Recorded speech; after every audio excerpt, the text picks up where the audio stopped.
Hello, ladies and gentlemen. How are we doing today? So we've got another live stream for you today, giving you the latest updates on what is going on at PMQs and Starmer misleading Parliament. And we're going to talk about how serious this is for Keir Starmer, because the ministerial code, as we will show you, suggests that misleading Parliament is a resigning matter. So we could see a lot of calls for Keir Starmer to resign over this. It's really another big spanner in the works for this Labour Party that is quickly crumbling. Now, we are live, so please get your comments in because I will be getting to those, talking to you. Please send in any questions you have for me about my thoughts on this or whatever else you want to ask me, and give me your thoughts on how you think this is going to play out for Keir Starmer. Do you think that this is a big deal, or do you think that this was just a little mistake, like calling the hostages the sausages, or just like how he hilariously kept on calling Rishi Sunak Prime Minister at PMQs when Keir Starmer had then become Prime Minister? Let me know what you think in the comments. So this is what happened. First, this is the main thing that got him in trouble. Take a listen to this. Two of her predecessors had convictions for breaking the COVID rules. I'd also invite her to look. So I don't know if you heard that properly, but that was Keir Starmer accusing Kemi Badenoch's predecessors, i.e. Boris Johnson and Rishi Sunak, of having convictions for breaking COVID rules, making out Rishi Sunak and Boris Johnson to be criminals, when in reality they just got fixed penalty notices for breaking lockdown rules. Now, is this just a silly mistake? Did he not know the difference? Well, he is a lawyer, and he was the Director of Public Prosecutions at the CPS, right? This is not some nobody who knows nothing about the law. This is a guy who absolutely should know the difference between a fixed penalty notice and a conviction. He thought he had made a fire point there, but it really has come back to bite him in the ass.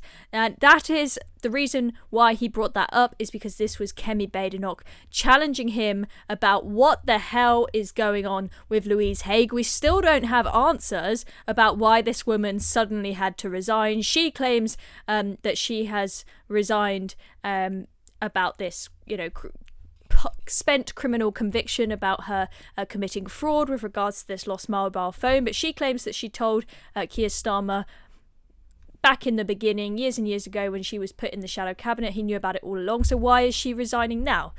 What has changed about the situation? We still don't have answers. So Kemi Badenoch was obviously right to ask about that, but he has tried to just turn the tables rather than answer the question and say, well, you have a bunch of convicts on your side of the bench as well. No, it's not true. They got fixed penalty notices. Now, let's just, as I said, he was avoiding this question from Kemi. Let's just have a look at him ignoring Kemi, refusing to answer the question. But, Mr. Speaker, the question today is what has been on the lips of all Labour MPs, including, I believe, the Health Secretary yesterday. The Prime Minister knowingly appointed a convicted fraudster to be his Transport Secretary. What was he thinking? Mr. Speaker, the previous Transport Secretary was right when further information came forward to resign. What a marked contrast to behaviour in the last 14 years. And she talks about immigration, record levels of immigration under the previous government, nearly 1 million net money, and she was the cheerleader. She was the one urging on the removal of the caps for work visas. She was thanking the previous Home Secretary for the work that was done. She championed it, she advocated it, record numbers of immigration. Mr. Speaker, he's obfuscating, but I'm going to keep him on the topic. He owes the House an explanation. He said that the former Transport Secretary was only asked to resign after further information came to light. What is that? What was that further information? Exactly. I'm not going to disclose private conversations. Further information came to light. The Justice Secretary resigned. As I say, what a marked contrast. Whilst she's obsessing with the Westminster issues, we're getting on with fixing the mess, fixing the foundations, that £22 billion black hole, our prisons bursting, Mr. Speaker, as we found out last week, nearly 1 million net migration numbers because of the Tory open borders policy. Mr. Speaker, I'm not asking about migration. I'm asking about the former Transport Secretary.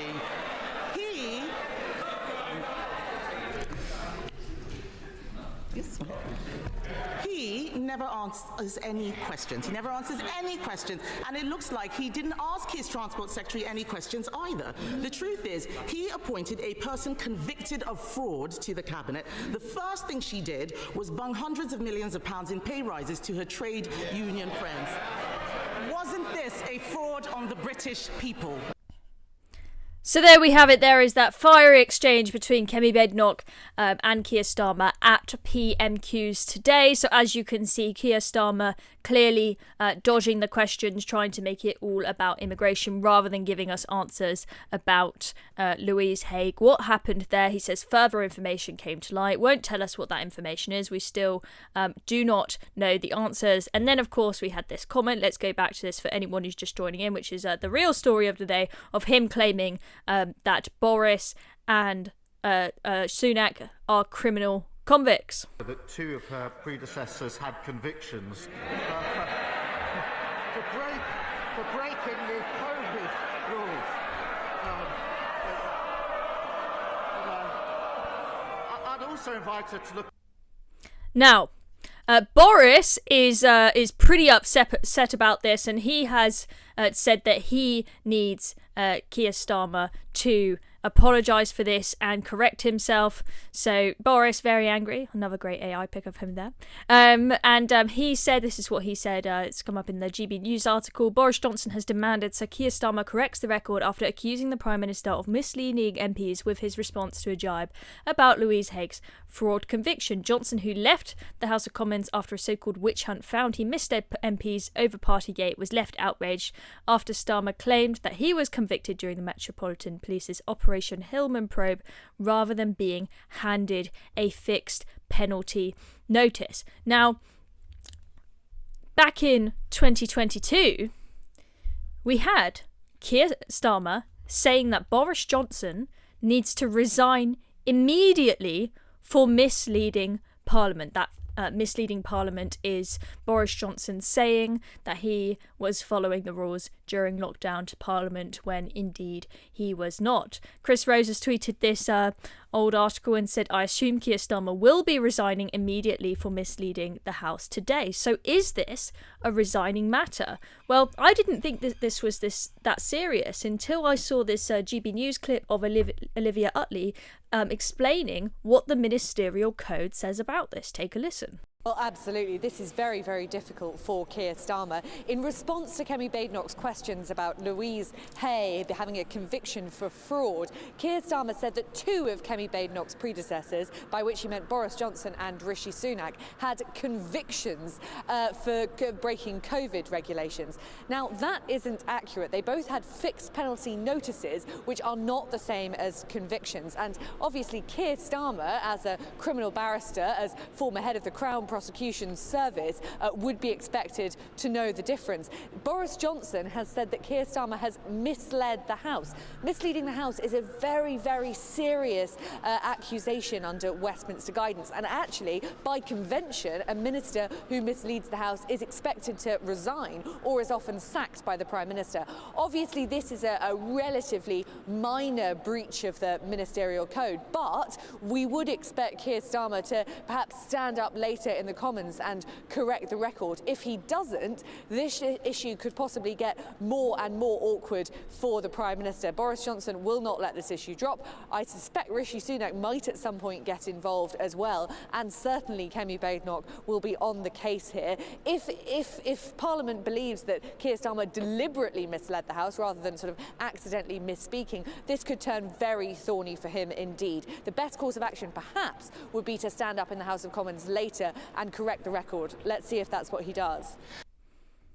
So there we have it. Turns out that misleading the House is considered extremely serious and often a resigning matter in the ministerial code. Now, as Olivia said there, this I think by most people will be seen as not major enough to warrant a resignation. I think there will be some understanding about that. However, it will be deemed serious, especially if people believe, given that he's a lawyer and there are not many excuses he can make for accidentally mixing up a fixed penalty notice and a criminal conviction, conviction, that he really should stand up and apologise and correct the record. And that is what Boris Johnson is calling for. And I think that that is right that he does that, given that Keir Starmer stood up and said that Boris needed to resign for misleading Parliament. You know, there needs to be, you know, people are fed up of this hypocrisy of Labour saying one, you know, accusing the Tories of doing something when they were on the opposition benches, and then doing that thing that they were telling the Tories off for as soon as they get in. You know, we've seen plenty of instances of that since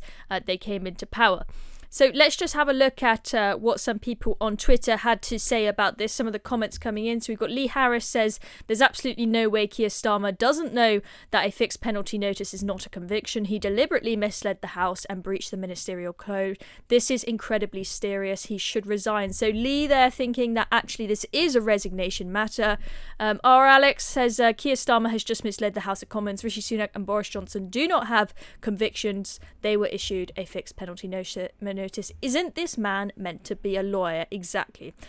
This is not someone who can say he did not know the difference between a fixed penalty notice and a criminal conviction.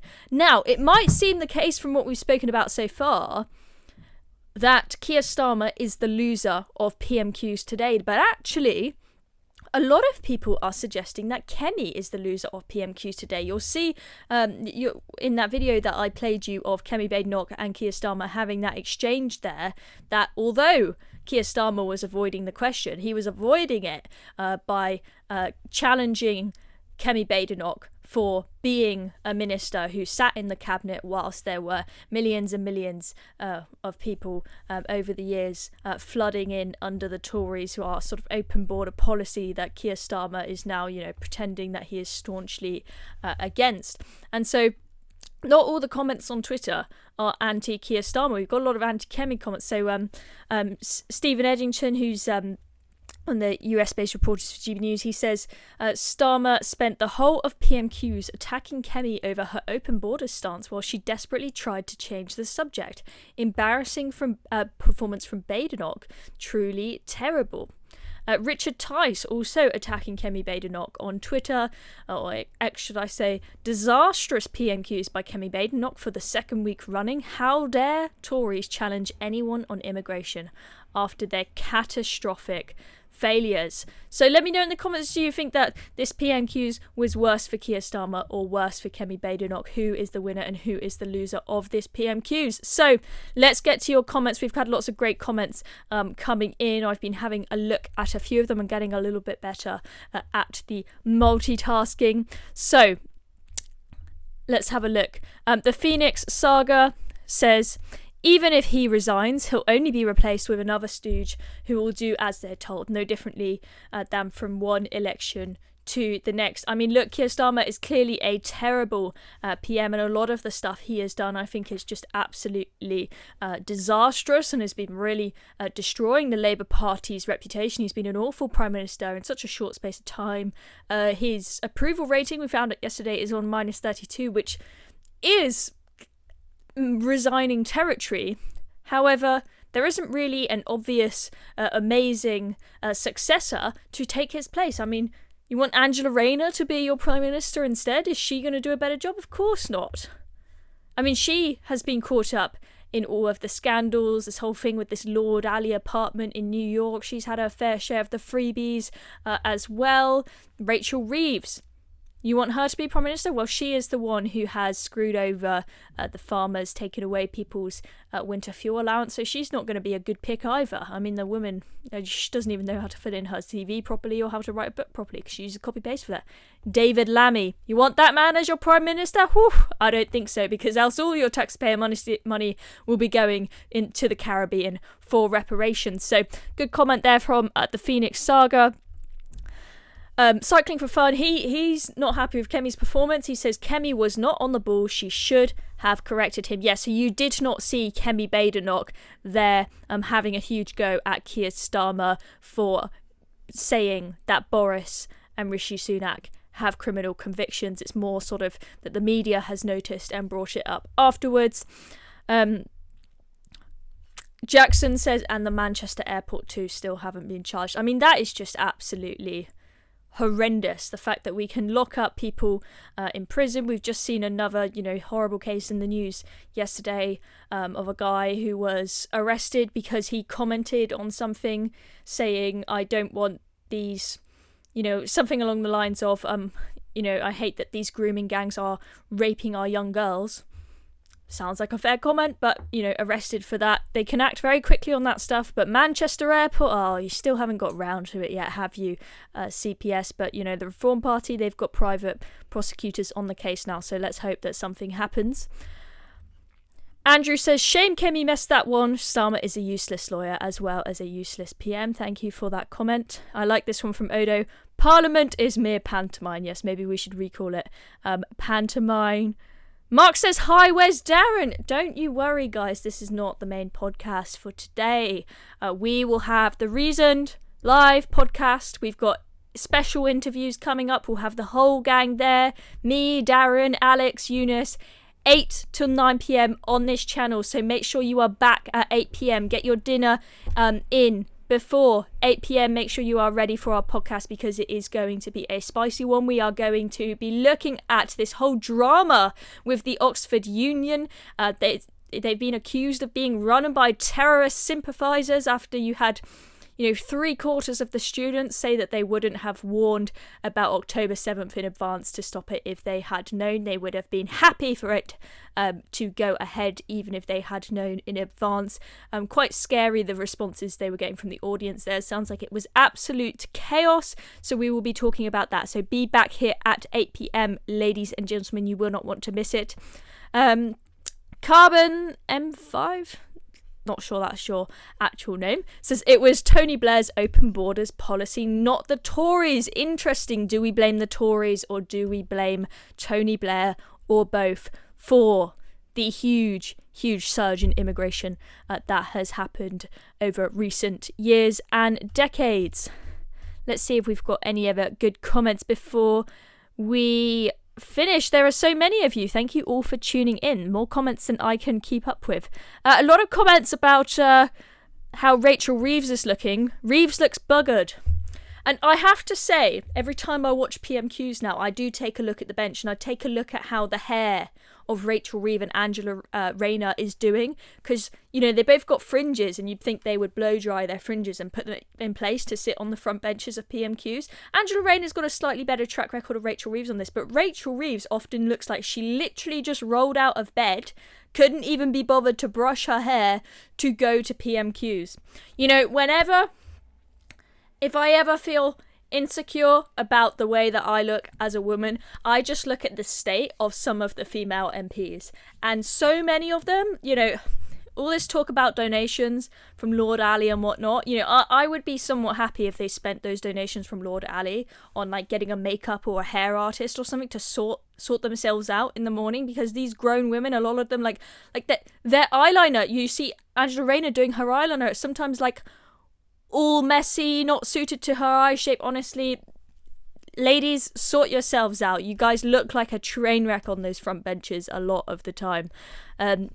Angela Rayner, when she had to lead PMQs the other week when Starmer was away, though, she did pull herself together then. But the rest of the time, Reeves and Rayner, sort yourselves out, ladies. Let's see. Someone says free Palestine in the comments. Good for you, darling. Good for you. Okay, I don't completely agree, I have to say. Kim says, regarding immigration, both are responsible, although 64% increase on the people on the boats arriving since Starmer took office. Yeah, Starmer's doing a great job of smashing the gangs, isn't he? Absolutely not. Two-tier corrupt courts and judges. Yes, absolutely. We do have a two-tier society, sadly, at the moment. And thank you, CJ. Thank you. Yep, we've got two-tier police, courts, and judges. Rachel Reeves looks like a Wallace and Gromit character. You know who looks like a Wallace and Gromit character? Ed Miliband. He looks just like he is from Wallace and Gromit, and I'm not the first person to observe that. You will see memes about it on the internet. Right, I will not keep you guys any longer because I want you guys to still have the energy to come back here at 8 p.m. for the podcast. Don't don't miss it. Have a bit of dinner and come back at 8 o'clock. I will see you all very, very shortly. And Darren has got a word for you about fundraising. See you soon. Still watching? Well, I've got a quick ask for you. Recent UK, we're fighting the woke brigade and inspiring young Brits, but we need your help to go bigger. We're hosting a fundraiser and would love you to sign up and share the link on the big day. It's easy, it makes a massive impact, and there are prizes for top fundraisers. Click the Google form in the description to join us. Cheers very much. Let's keep going together.